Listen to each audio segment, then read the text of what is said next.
One of the most common questions many of us ponder is, what activities bring me the most joy and fulfillment in life? It's a question that delves into the core of our happiness and satisfaction. We struggle with identifying these activities because of the hustle and bustle of daily life, societal expectations, or simply because they haven't had the opportunity to explore different experiences. We often get caught up in our routines and responsibilities, and finding time for activities that genuinely make us happy can feel like a luxury rather than a necessity. There's also the challenge of distinguishing between activities that provide temporary pleasure and those that offer deeper, long-lasting fulfillment. For some, joy comes from creative pursuits of spending time in nature, and for others, it's about connecting with loved ones, engaging in physical activities, or even dedicating time to personal growth and learning. It's a deeply personal journey, and what works for one person might not work for another. With all these thoughts in mind, I'd like to share my perspective on what activities bring me personally the most joy and fulfillment. For me personally, this is sketching and painting, particularly starting a new piece, and also listening to beautiful music. I love piano music, especially doing these two together. Most fulfilling for me in life is to check off the boxes from my to-do lists. Knowing I have order, my house is clean, the closets are tidy, and there's food in the fridge. My kids are happy, and there's a calm, organized vibe in my life. In these moments, I feel fulfilled, accomplished, and very purposeful. Handling stress and maintaining a sense of well-being is a challenge that many people face daily. It's a topic that resonates with almost everyone, as stress is an inevitable part of our life, whether it's due to work pressures, personal responsibilities, or unexpected life events. Finding effective ways to cope with stress is crucial for our mental and physical health. Many people struggle to find the right balance between managing their stress and maintaining their overall well-being. It can be difficult to know where to start, especially with the plethora of advice available, from mindfulness practices and physical exercise to dietary changes and professional counseling. The struggle often lies in identifying which methods work best for us individually, as what brings relief to one person might not necessarily work for another. People often find themselves overwhelmed by the idea of incorporating self-care into their already busy schedules. The challenge is not only in finding effective stress relief techniques, but also in making them a regular part of our routines. It's about understanding that maintaining well-being is an ongoing process rather than a one-time fix. With these thoughts in mind, I'd like to share my approach to handling stress and maintaining a sense of well-being. What I do when I feel overwhelmed, stressed, or simply feeling down and sad is to draw back, leave the laundry for what it is, just clean up the most prioritized stuff in the house, take care of myself and the kids, but just step back, calm down, cancel not so urgent appointments, watch a series or a comedy show. But most importantly, I listen to talks by personal growth or esoteric or mindfulness experts. This helps me to overcome my dark thoughts and replace them with the positive ones. And also, of course, I paint. Painting is like therapy for me. I love to get into this flow state of mind where all my problems seem to dissolve and I can let go and enjoy the process. Looking at my hands, the brush, the paint, and live in the present moment, accepting life and present circumstances as how they are. Also, I live in the Netherlands, and we have long periods of gray days with rain or just, it's just cloudy. And when the sun comes through, I immediately go outside and soak up some sunlight. I noticed this really can change your mood and overall well-being. For me, taking time for myself also means booking a massage with a therapist to relieve the muscle cramps in the neck and the back. And I also experience this meditative moment, being in this twilight zone while being awake but not alert while lying on the massage table. It's a financial investment that I like to make because I feel sort of cured after the massage treatment.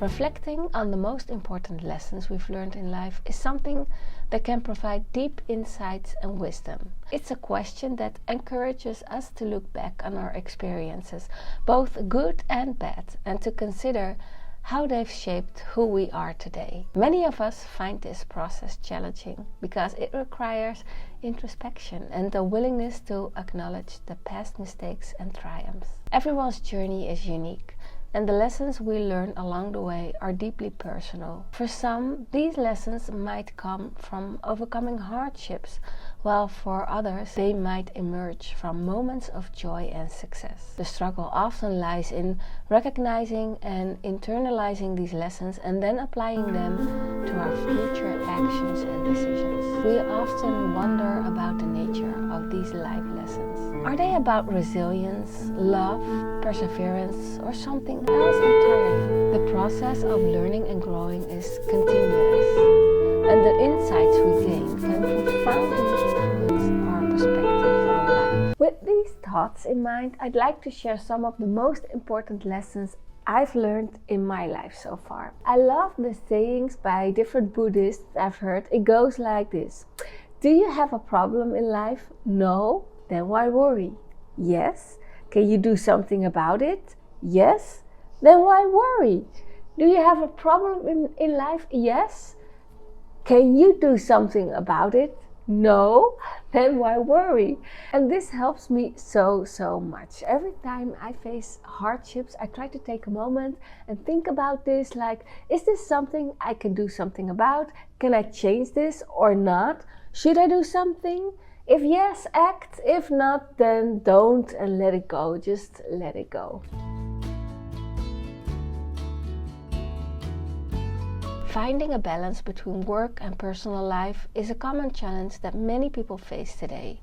It's a topic that touches on the core of our daily existence as we strive to meet professional obligations while also making time for personal interests like family and self-care. The struggle to achieve this balance can be particularly intense in our fast-paced, always connected world. Many people grapple with feelings of guilt and inadequacy, worrying that they aren't dedicating enough time to either work or personal pursuits. The constant juggling act can lead to stress and burnout, making it even more difficult to maintain a healthy equilibrium. Additionally, the boundaries between work and personal life have become increasingly blurred, especially with the rise of remote work and digital communication. The key challenge lies in setting priorities and boundaries that allow us to fulfill our responsibilities while also nurturing our personal well-being. It's about making conscious choices that align with our values and goals, and recognizing that balance might look different for everyone. With these thoughts in mind, I'd like to share my approach to finding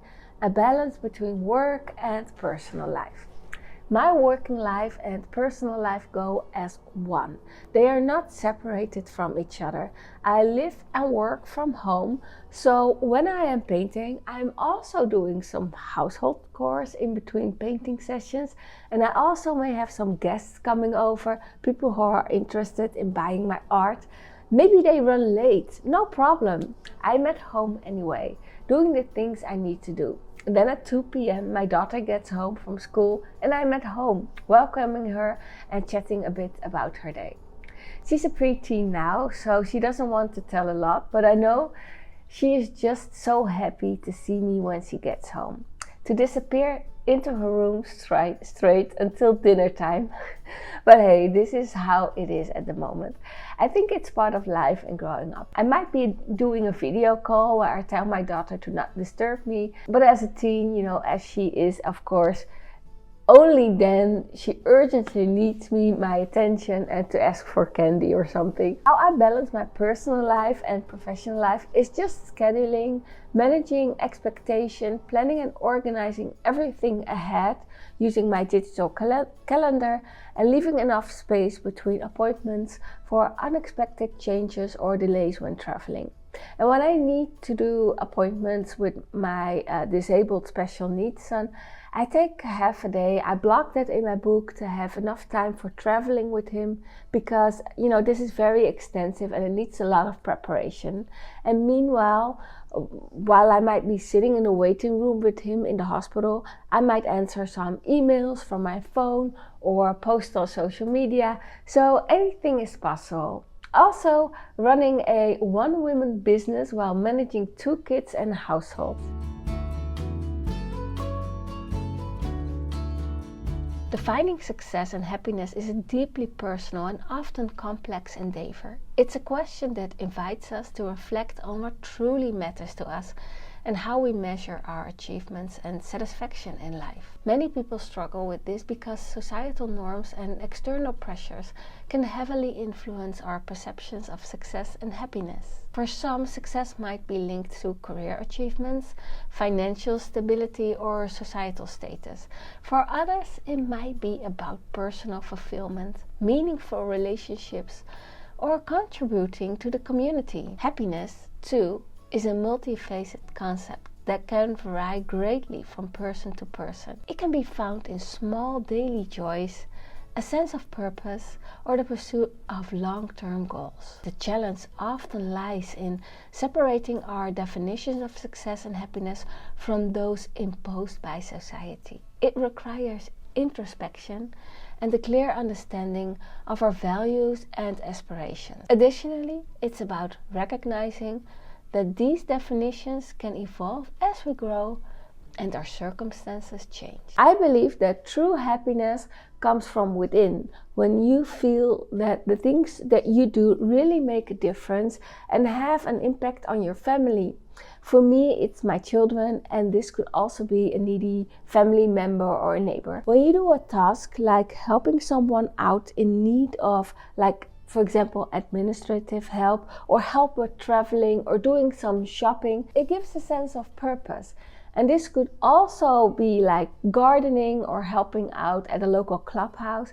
I joined a Lions Club, it's a service club a while back, and their motto is "We serve." And this captures the essence very well. You then will do activities such as meetings with a dinner, discussing local activities and organizing cleanups or walking outings for the elderly. I had to cancel my membership because unfortunately I did not have enough spare time left in my busy schedule. But when I had more time on hand, I would apply to become a member again.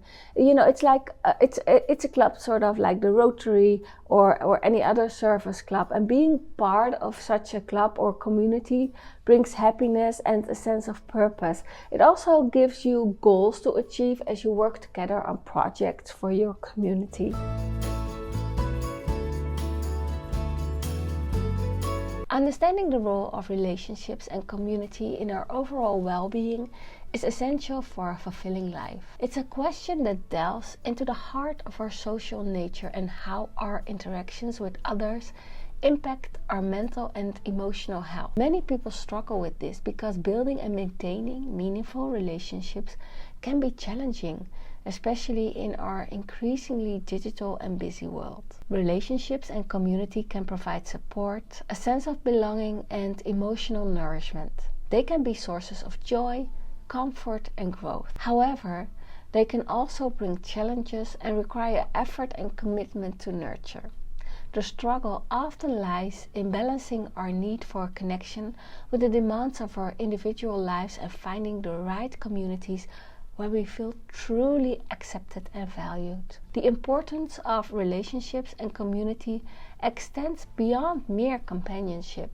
They play a crucial role in our resilience, happiness, and even our physical health. Understanding this dynamic and actively investing in our social connections can significantly enhance our well-being. With these thoughts in mind, I'd like to share what role relationships and community play in my overall well-being. As I am more on the introverted side, I like to spend a lot of time alone. Being with a lot of loud people makes me need more time to recover. However, when I'm with people on the same energy level, I'm okay, or I might get energized because I get new ideas and inspirational insights after a conversation. But most of the time, others are draining my energy, so I'm very careful with selecting my friends and the people I hang out with. The older I get, the more important it is to me to spend quality time, doing things I enjoy with the people I truly appreciate, being in my presence. And that being said, in my day-to-day life, we all have to deal with all different sorts of egos and personalities. So I would say just go with the flow, like I do. Setting and achieving personal and professional goals is a vital part of our growth and fulfillment in life. It's a question that encourages us to reflect on our aspirations and the methods we use to bring them to fruition. Many people struggle with this process because it demands clarity, strategic planning, and sustained effort, which can be challenging to balance with everyday responsibilities. Goals provide us with direction and a sense of purpose, guiding our actions and helping us track our progress. However, the difficulty often lies in defining goals that are both realistic and meaningful, creating detailed plans to achieve them, and maintaining motivation over the long haul. It also involves being flexible and resilient when facing obstacles or unexpected challenges. Another common struggle is finding the balance between short-term objectives and long-term visions.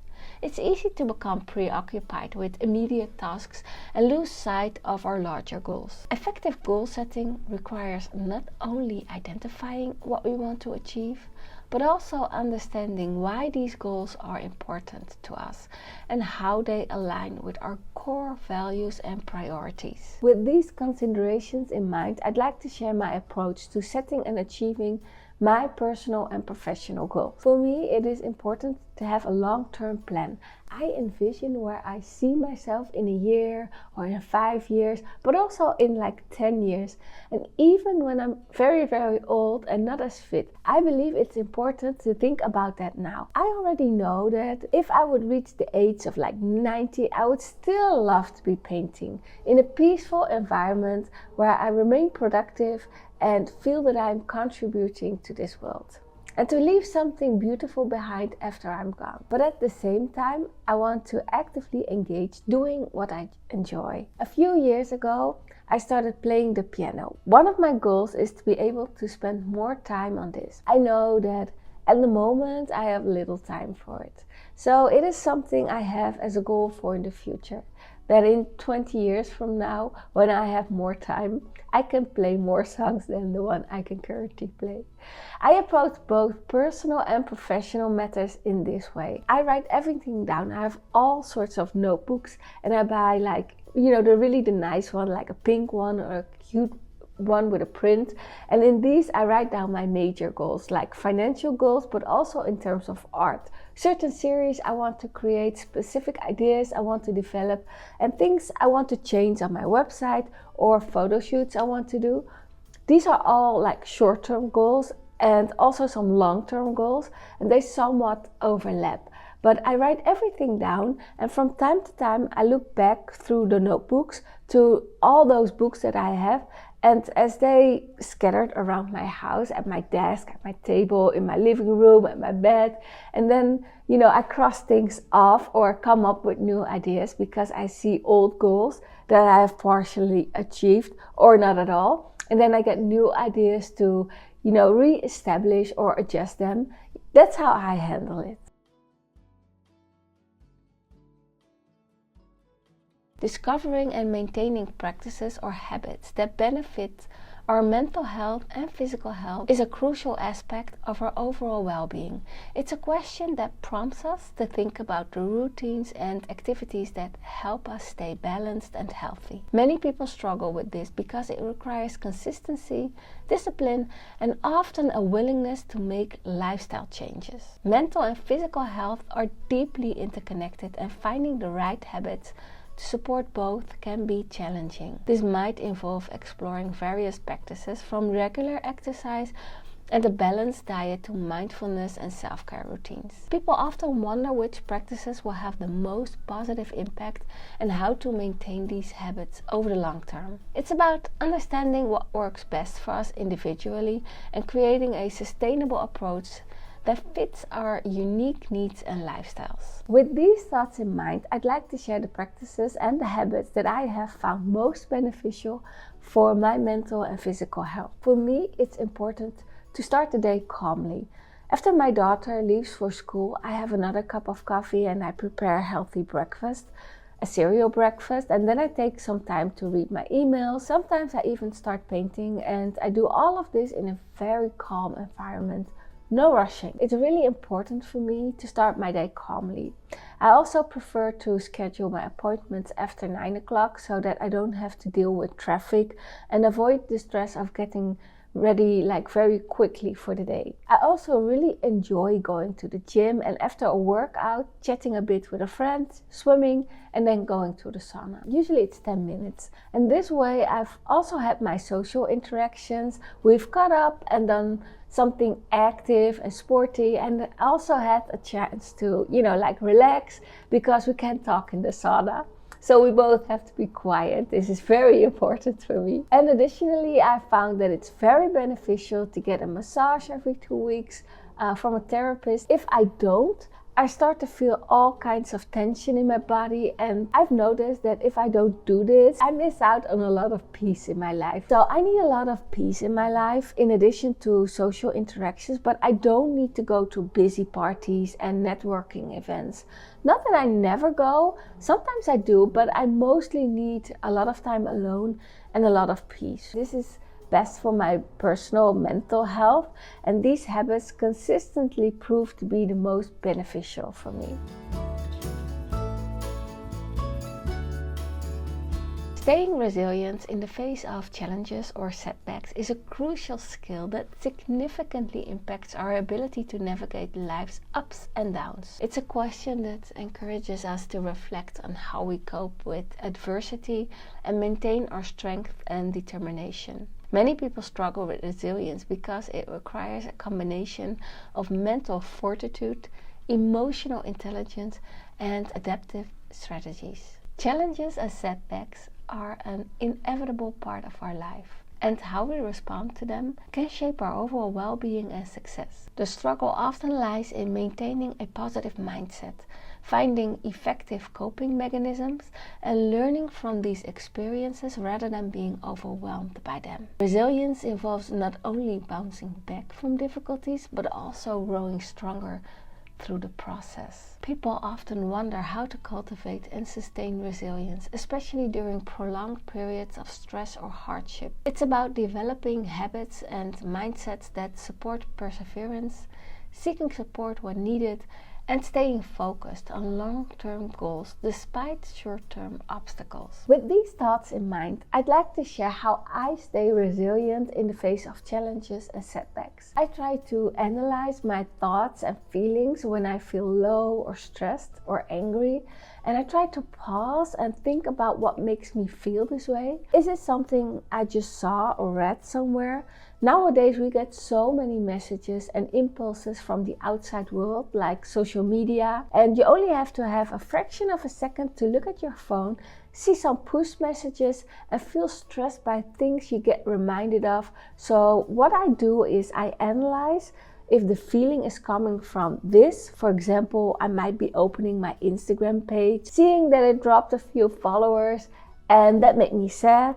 And because I opened this and closed it so fast, I forgot to take the time to give it a place in my mind and gut. And I forgot about it. And then for the next few minutes or hours, I stayed a bit frustrated and don't know where it's coming from. So for me, analyzing, going back in the path of my mind, searching for where my feeling might have come from, can give me so much clarity. And then often I have this aha moment, and then I go back, to like the Buddhist saying, the advice, the one where you think about worry, why worry? So this is actually something I have been practicing for, I think, like the last 5 years, and it works so well with me, and I hope this might help you too. So next time when you feel, like distressed, take a moment to analyze your thoughts and go back in the path of your brain and see what you've experienced in like messages you got from social media or emails or like regular mail, and see if it was a feeling coming from a reaction you got from seeing or reading anything from a source you didn't give enough time to absorb and give it a place. Cultivating creativity and innovation in daily life is essential for personal and professional growth. It's a question that prompts us to think about how we can foster original thinking and new ideas regularly. Many people struggle with this because it requires a balance of inspiration, discipline, and an openness to new experiences. Creativity and innovation are not just about artistic expression. They also play a critical role in problem solving, adaptability, and progress in various aspects of life. The challenge often lies in finding ways to consistently nurture these qualities amidst the routines and responsibilities of daily life. It involves creating an environment that encourages experimentation, staying curious, and embracing failure as part of the learning process. People often wonder how to keep their creative juices flowing and to stay innovative, especially when faced with routine tasks or creative blocks. It's about developing habits and mindsets that promote continuous growth and exploration, seeking out new experiences, and allowing time for reflection and brainstorming. With these thoughts in mind, I'd like to share how I cultivate creativity and innovation in my daily life. I am drawn to colors and patterns, especially from the things I see in my day-to-day life. Let's say I'm in the car, in the city, and I see a billboard promoting an upcoming theater show. The costumes are in the photo and it sparks my curiosity while also feeling my inspiration bloom because of the color combination and the look and feel of the graphic design of the poster or billboard, and I immediately snap the photo from the car window.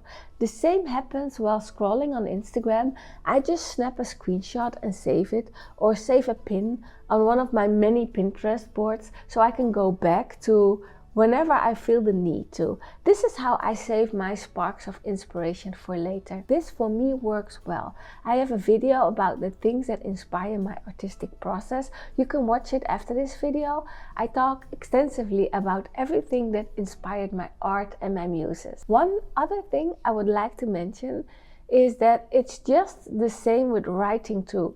You can save a link to a specific text, go back to it later or screenshot it. It helps you to get started whenever you have like a writer's block. I think that most of the time to find inspiration is just to go back to what you've already seen and saved, because inspiration is all around us.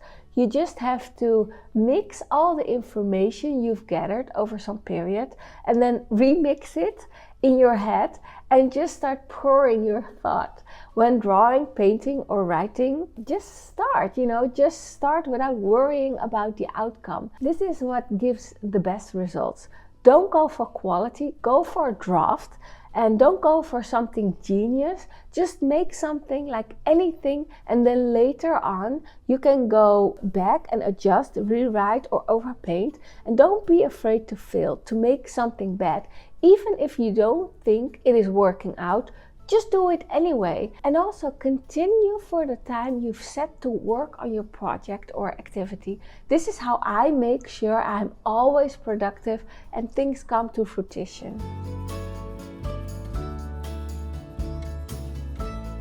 Personal growth and self-improvement are ongoing journeys that shape who we are and how we navigate the world. It's a question that invites us to reflect on the strategies and philosophies we use to continuously develop and better ourselves. Many people struggle with this because it requires commitment, self-awareness, and a willingness to step out of their comfort zones. The pursuit of personal growth involves setting goals, seeking new knowledge and experiences, and consistently challenging ourselves to evolve. The challenge often lies in maintaining motivation, overcoming obstacles, and balancing self-improvement with other life responsibilities. It's about being patient with ourselves, celebrating progress, and learning from setbacks. People often wonder about the best approaches to personal growth and how to create a sustainable path for self-improvement. It's about finding what works best for us individually, whether it's through reading,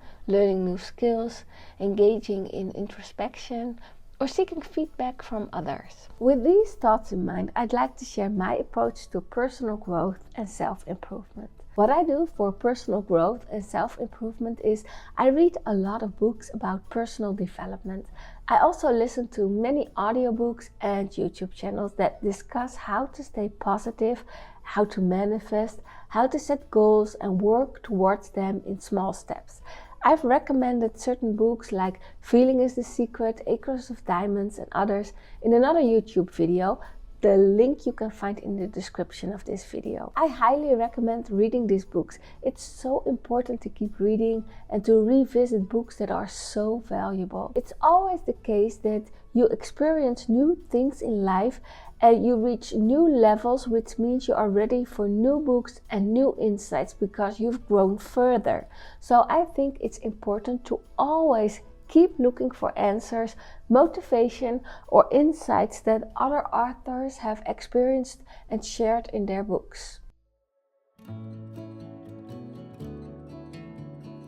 Reflecting on the values or principles that guide our decisions and actions in life is crucial for understanding our motivations and aligning our behaviors with our core beliefs. It's a question that invites us to consider the foundational aspects of our character and how they influence our daily choices. Many people find this introspection challenging because it requires clarity about what truly matters to us. Values and principles serve as a compass, helping us navigate life's complexities and make decisions that are consistent with our deepest convictions. The challenge often lies in identifying these values clearly and applying them consistently, especially when faced with difficult situations or external pressures. It involves being honest with ourselves about our priorities and making conscious efforts to live by them. People often wonder which values should take precedence and how to balance conflicting principles in various contexts. It's about understanding our unique value system and using it as a guide to lead a meaningful and authentic life. With these thoughts in mind, I'd like to share the values and principles that guide my decisions and actions in life. I find it very important to be a person of integrity. Honesty is crucial, and I value that people can trust me and that I can trust others. It's very valuable to me when people are honest and fair in their dealings without cheating or exploiting others for their own benefit at someone else's expense. I strive to be honest and upright in all my actions, and that's also why I chose a life as an artist. I create art, which on one hand isn't necessarily like food, but on the other hand it's something people enjoy and want to experience. Since I make art, no one is dependent on me for essential needs. Those who wish to buy my art and spend money on it do so by choice. This gives me the sense that I'm earning money not out of necessity imposed on others, but because they freely choose to spend on what I create. This makes me feel that I'm doing something good, providing value without taking away something people truly need. It reinforces my belief in the importance of integrity and honesty in all aspects of life. So thank you so much for watching, everyone. I hope you all enjoyed this deep dive in what brings us joy and fulfillment and how we deal with adversity and stay resilient as much as I did. If you found this video helpful, be sure to give it a thumbs up And leave a comment below telling me what you took out of this talk to use for yourself. And be sure to say hi to me on Instagram at Wendy Buiter. Subscribe on this channel for more videos, and I hope to see you in the next. Bye!